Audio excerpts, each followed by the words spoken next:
Hello, everybody. Welcome to Late Night Football. Welcome to our match reaction show. It's finished. Omonia 2, Manchester United 3. They finally somehow escaped a win there. I mean, it was a game that could have finished 3-3. It could have finished 4-3. It could have finished 6-3 to Manchester, 6-2 to Manchester United. I mean, it could have been any scoreline that you could have dreamt of. It's such a interesting game to watch. But I gotta say, United didn't look so good today. I think there was the intrigue for this game was the fact that you thought the result was a foregone conclusion, but what you wanted to see was you wanted to see the players who could come in for the next game. And I don't know. I don't know. I mean, I don't think there was a lot that we could glean. I mean, there are a few things that do make sense, but there were other performances that were quite disappointing, and that's the sad part. That's the sad part where you sometimes kind of feel like certain players are pushing for positions, others are not. That's always difficult to take as a fan, but that's what it is. I mean, the first goal was very sloppy to concede. I mean, I've got to say, Sancho, that's not a good pass. Malacia, I don't know what he's doing. He's lost his way a little bit. I think it's been lost under the radar, but I think he didn't have a good game against Arsenal. He didn't have a good game against Manchester City. And now he had a pretty poor game against Omonia as well. And that goal, I mean, that's sloppy there for him. He's got to know that he's the last man, so he can't afford to lose the ball. Whatever he does, he can't afford to lose the ball in that position, but just kind of didn't get it.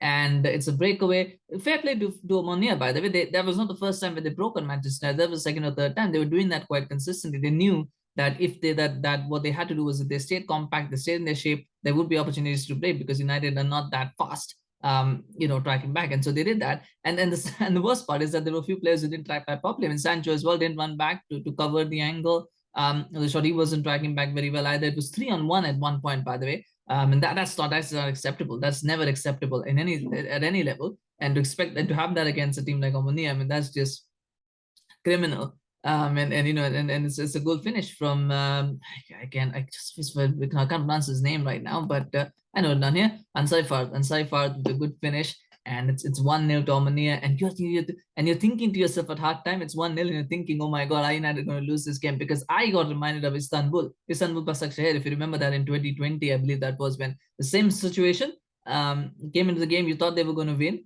and then they considered a goal like that on the break, 1-0, and they lost that game. Thankfully, of course, United have a little bit more quality these days. So they came back in the second half. They came back strongly. I thought bringing Shaw on was a good decision to take on Malacia. I think he needed to come up for his performance. I thought his Sancho was also important. Again, Sancho, another player who I thought he's been dreadful. I was very bad against Manchester City. Again, the thing is, because the whole collective performance was so bad against City, some of the players kind of got a little bit of an escape because it was like, well, everybody was bad. But Sancho looked very bad in the last game, and now he looked very bad in this one as well. I don't know what the issue with Jadon Sancho is, but I just feel that at the moment, because United are not fast in the passing, what they do need to rely on is being fast on pace. I think that's the only thing. So Rashford today, when he came on, because he was quick, he could transition the ball really quick. It helped United to move quickly from attack to defense, even though. And that's what they needed. They needed somebody. They need to transition quickly from defense to attack. They need to do that. You do that two ways. You either do that with where you got quick, slick passers who can quickly move the ball, from side to side. They can quickly move the ball forward and get and unlock spaces. Or you got to do what United did in the second half, where you bring on fast players like Martial, like Rashford, and you just hope that they can carry the ball quickly upfield and find spaces that way, which is what they did. The first way is how you break down teams, in most games, but in these sort of games, the second tactic also works, and it worked very well. Rashford was doing that, and that's how that it was a nice little diagonal pass. By the way, it was a brilliant pass. I think it was Dalot. I think it might have been Lindelof, but I think it was Dalot who made that beautiful diagonal pass. Comes out Rashford. His first touch is really bad actually, and I actually cursed at the skin. I was like, damn, what a shitty first touch. But he got back, got a bit lucky, and I think that the recovery tackle wasn't so good. Then he gets the ball. It's a nice dummy run from Ronaldo. And Rashford gets it and he makes it 1-1 with a nice little finish, curling finish. It's 1-1. And you think at that point United will kind of go on to win this, and they did. I mean, Martial comes on, 2 touches, third touch is a goal. Almost Haaland like that a little bit, isn't it? 3 touches for a goal. I mean, that's almost Haaland. Like he's not Haaland. He's not at that level. Not right now anyway. But it's a good finish to make it 2-1. Again, great flick from Rashford. 2-1. You're thinking, yeah, let's just see this out. And they make it 3-1. Again, Ronaldo with a nice little pass. Rashford gets it, tap in. It's 3-1. That's a good finish actually from Rashford, by the way. It's a nice little tap in. It's good for him as well to get those kind of goals because he needs that. Particularly if they see him as a centre forward of the future, he needs to score more of those kind of goals. So kind of tap in goals. So it's a very good finish.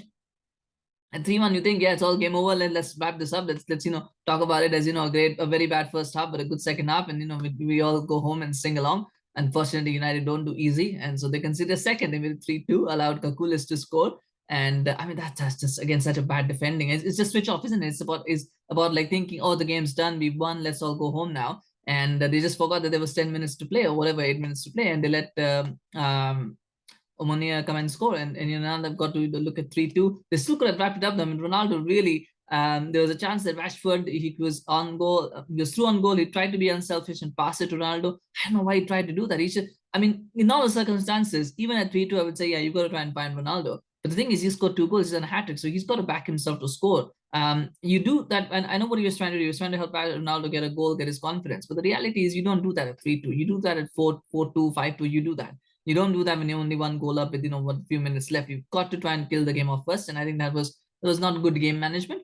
So you try to do that, but anyway, I get it. Ronaldo then had a chance himself. He also kind of missed the target. When he could have probably curled it in. So there were opportunities. I don't think it was happening today for Ronaldo, sadly. I think the mind is willing, but the body is not. Is there things that happen naturally? They're not happening naturally now. He has to try harder. He did a lot of work today, by the way. I think anybody.